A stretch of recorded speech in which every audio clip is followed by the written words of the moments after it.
সবাইকে স্বাগতম আজকের এই চমৎকার বিশ্লেষণে। আমরা জানি যে ভাষা শেখার ক্ষেত্রে আমরা প্রায়শই ব্যাকরণ বা নিয়মের উপর খুব বেশি জোর দিয়ে ফেলি, তাই না? কিন্তু আজ আমরা এমন একটা বিষয়ের গভীরে প্রবেশ করতে যাচ্ছি যা যে কোনো ভাষার একদম আসল প্রাণভোমরা, আর সেটা হলো শব্দভাণ্ডার।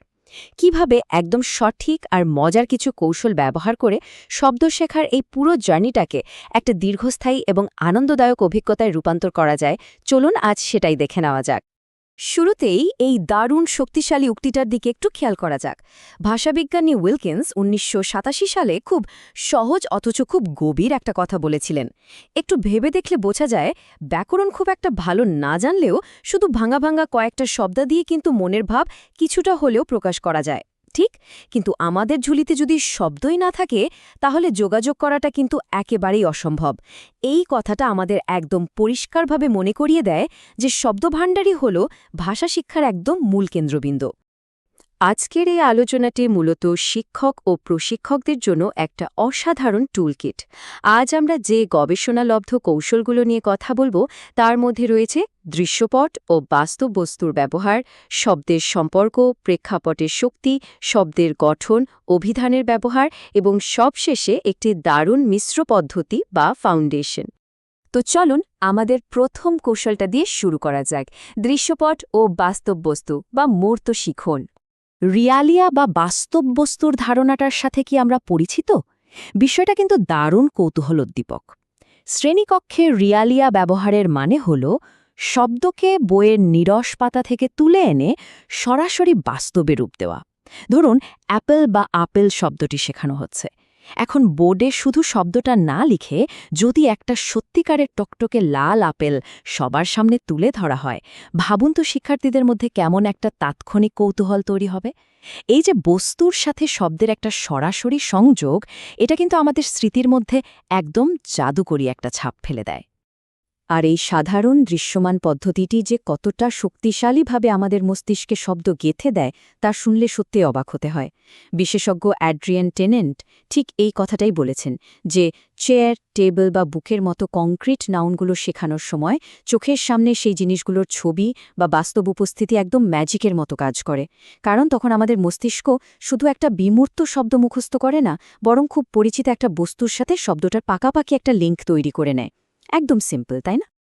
এবার আসি আমাদের দ্বিতীয় পয়েন্টে, শব্দের সম্পর্ক, মানে সমার্থক ও বিপরীতার্থক শব্দ। নতুন শব্দ শেখানোর আরেকটা দুর্দান্ত উপায় হল সেগুলোকে একটা স্কেলের মাধ্যমে উপস্থাপন করা। যেমন ধরুন, একদিকে হট বা গরম আর অন্যদিকে কোল্ড বা ঠান্ডা। এই দুটোর ঠিক মাঝখানে যখন আমরা ওয়ার্ম বা উষ্ণ শব্দটাকে স্কেলে বসাই, তখন ভাষার সূক্ষ্ম মাত্রাগুলো কিন্তু একদম জলের মতো পরিষ্কার হয়ে যায়। ঠিক একইভাবে হ্যাপি থেকে আনহ্যাপি এভাবে শেখালে শব্দের পারস্পরিক সম্পর্কগুলো খুব সুন্দরভাবে বোঝা যায়। তবে হ্যাঁ, একটা ব্যাপার মাথায় রাখতে হবে, সব শব্দের কিন্তু সরাসরি কোনো বিপরীত শব্দ হয় না।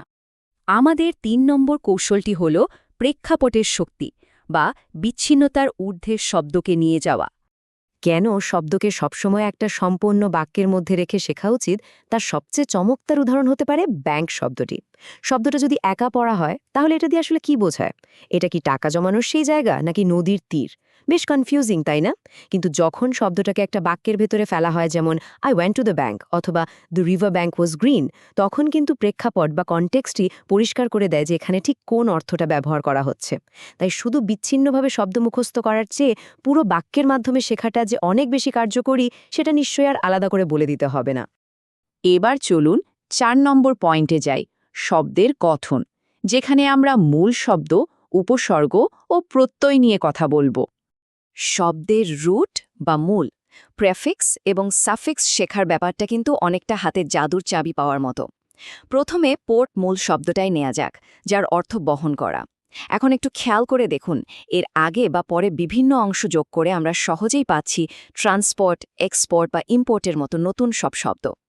এই উপসর্গ ও প্রত্যয়গুলো ব্যবহার করতে জানলে কোনো একটা অপরিচিত শব্দের অর্থ খুব সহজেই কিন্তু অনুমান করে নেওয়া যায়। আর এভাবে শব্দভাণ্ডার অবিশ্বাস্য দ্রুত গতিতে বাড়তে থাকে। ব্যাপারটা অনেকটা পাজল মেলানোর মতো মজার।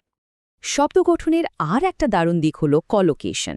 সোজা কথায় বলতে গেলে কলোকেশন হল সেই শব্দগুচ্ছ যা প্রাকৃতিকভাবে সবসময় একসাথেই বসে। যেমন ইংরেজিতে আমরা ডু হোমওয়ার্ক বলি, কিন্তু কোনো ভুলের কথা বলতে গেলে ডু আ মিস্টেক না বলে সবসময় বলি মেক আ মিস্টেক। গবেষক ন্যাশন কিন্তু এই বিষয়টাতে খুব জোর দিয়েছেন। তিনি বলেছেন এই চাঙ্ক বা শব্দগুচ্ছগুলি হল ভাষার আসল বিল্ডিং ব্লক। এগুলোকে একসাথে আয়ত্ত করতে পারলে কথা বলার ফ্লুয়েন্সি এবং নির্ভুলতা দুটোই জাদুকরীভাবে বেড়ে যায়, মানে একেবারে এক ঢিলে দুই পাখি। আমাদের ৫ নম্বর কৌশল অভিধানের ব্যবহার, যা আসলে বিকাশের অন্যতম বড় হাতিয়ার। শিখন প্রক্রিয়ার একেবারে চূড়ান্ত লক্ষ্যটা আসলে কি? লক্ষ্যটা হল শিক্ষার্থীদের মধ্যে একটা স্বাধীন স্পৃহা তৈরি করা। আর ঠিক এই জায়গাতেই একভাষিক অভিধানের ব্যবহার সবচেয়ে বেশি কাজে দেয়। হ্যাচ এবং ব্রাউনের মতে অভিধান মানে কিন্তু শুধু অর্থ খোঁজার কোনো বই নয়, এটি বানান আয়ত্ত করা, সঠিক উচ্চারণ শেখা এবং প্রেক্ষাপট অনুযায়ী উদাহরণ দেখার জন্য একটা অত্যাবশ্যকীয় টুল। শিক্ষার্থীদের যদি সঠিক প্রশিক্ষণ দেওয়া যায়, তাহলে এই ডিকশনারি তাদের আজীবন শব্দভাণ্ডার বৃদ্ধির দরজাটা হাট করে খুলে দেবে। আমরা একেবারে শেষ পর্যায়ে চলে এসেছি। আমাদের ৬ নম্বর পয়েন্ট হল মূল, ভিত্তি বা একটি ব্লেন্ডেড মিশ্র পদ্ধতি।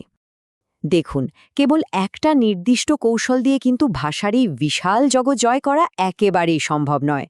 একজন দক্ষ শিক্ষক সবসময়ই এই সবগুলো কৌশলের, যেমন দৃশ্যপট, প্রেক্ষাপট, শব্দের গঠন এবং অভিধানের কাজ, খুব বুদ্ধিমত্তার সাথে সংমিশ্রণ ঘটিয়ে থাকেন। কারণ বিভিন্ন শব্দের ধরন আলাদা, আবার একজন শিক্ষার্থীর শেখার ধরনও আলাদা। তাই এই মিশ্র বা ব্লেন্ডেড পদ্ধতিটাই কিন্তু তাদের আত্মবিশ্বাসী যোগাযোগের আসল ভিত্তিটা মজবুত করে দেয়। তো আজ আমরা শব্দভাণ্ডার গড়ার বেশ কিছু শক্তিশালী, বাস্তবসম্মত এবং গবেষণালব্ধ কৌশল দেখলাম। যাওয়ার আগে সবার জন্য একটা চিন্তার খোরাক রেখে যাই। নতুন প্রজন্মের শিক্ষার্থীদের একদম কনফিডেন্ট বা আত্মবিশ্বাসী যোগাযোগকারী হিসেবে গড়ে তুলতে এই চমৎকার টুলবক্সের কোন হাতিয়ারটি সবার আগে শ্রেণীকক্ষে প্রয়োগ করা যেতে পারে? এই কৌশলগুলো নিয়ে আরও গভীরে ভাবার এবং চর্চা করার আমন্ত্রণ জানিয়ে আজকের এই বিশ্লেষণটি এখানে শেষ করছি। সবাই ভালো থাকবেন।